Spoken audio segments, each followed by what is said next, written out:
can get in. Mark Stewart. Thank you, Madam Deputy Speaker. I think it's clear to everyone on this side of the House that the measures in this bill are a vital step towards securing long-term stability in the public finances. We are not prepared to continue with the fiction that there are no difficult decisions required to balance the books. Unlike the party opposite, this Labour government are not interested in more decline, more austerity, or forcing the poorest people in our society to pay for the previous government's mistakes. The decisions we are taking today are not easy. Increasing employer national insurance contributions to 15% is not easy. Reducing the secondary threshold to £5,000 is not easy. And of course, some constituents are absolutely right to ask me, why is this happening? Well, that question will be best answered by the party opposite. The Conservatives crashed our economy. Mortgage rates went through the roof. Billions in taxpayer money was wasted on a failed asylum system, and obviously wasted on dodgy COVID contracts. They promised the victims of the infected blood scandal that they'd be compensated, but they didn't put a single penny of money aside for it. They promised the same for the postmasters. They promised 40 new hospitals, but didn't allocate anywhere near enough money to deliver them. And they are still pretending that they wouldn't have given a single penny in pay rises to our public sector workers. The Conservatives spent the National Reserve 3 times over in the first 3 months of this financial year. And all before calling an election they expected to lose so that somebody else could clean up the mess. They chose not to govern in the national interest. They chose to govern in their own interests. Now, some members opposite have been brave enough today to come to this House and remind us of their great legacy.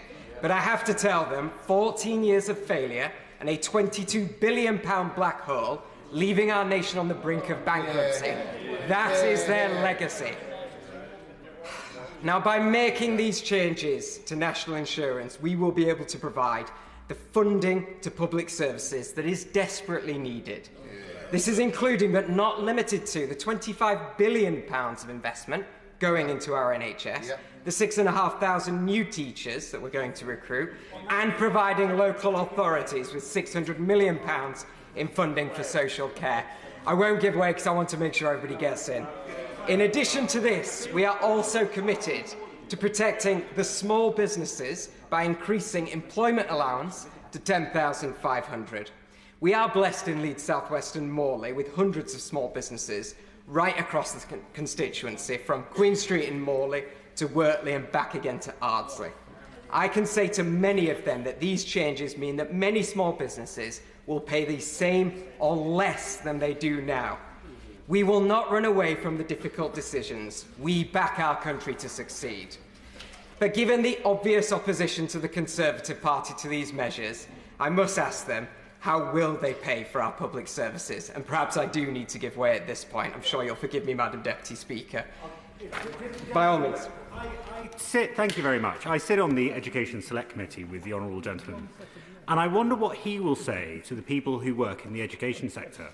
Many of them low paid, many of them running schools that they're supporting TAs to work with SEND children, who now face a bigger wage bill because of what they're introducing today.